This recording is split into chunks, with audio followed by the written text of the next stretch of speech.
মাগরিবের নামাজ ফরজ কয় রাকাত? যদি কেউ 4 রাকাত পড়ে হবে? প্রতি রাকাতে রুকু কয়টা? দুইটা বেলা। সিজদা কয়টা? কেউ যদি সিজদা 3টা দেয় হবে? তাহলে আপনি নামাজটা ছেড়ে দিয়েছেন কোরআন শরীফের হাতে, রোজাটা ছেড়ে দিয়েছেন কোরআন শরীফের হাতে, আপনি হজ ছেড়ে দিয়েছেন কোরআন শরীফের হাতে। হজে যাওয়ার আগে আপনি ইসলামী বই কিনেন, আমার হজটা শরীয়ত মতো হয় কিনা। ওলামায়ে কেরামের কাছে যান যে হুজুর আমার হজটা আমি কিভাবে করব, ইহরাম কিভাবে বাঁধবো, তালবিয়া আমি কিভাবে পড়বো, লাব্বাইক আমি কিভাবে পড়বো।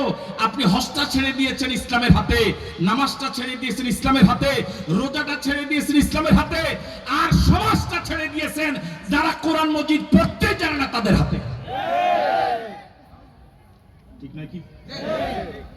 নামাজ, রোজা, হজ, যাকাত, জিকির, আজকার, তাসবিহ, তাহলিল, ঢিলা কুলুক, ইশরাক, আওয়াবিন, তাস, তাহাজ্জুদ যেভাবে ইসলামের হাতে ছেড়ে দিয়েছেন, সমাজটা যদি ইসলামের হাতে ছেড়ে দিতেন, আল্লাহর কসম বাংলার জমিনে জান্নাতি আবহাওয়া বিরাজ করত। আপনি খেতে চান আম ফল, লাগাবেন তেঁতুল গাছ, কিয়ামত পর্যন্ত তেঁতুল গাছ থেকে আম ফল আসবে না।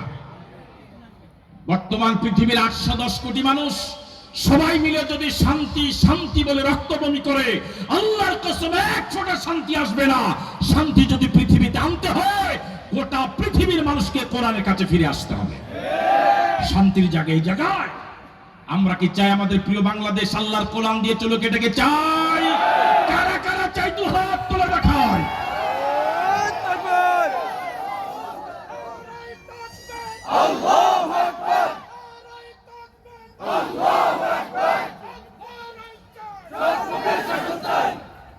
আপনাদের সকলকে আন্তরিক ধন্যবাদ এবং মুবারকবাদ জানিয়ে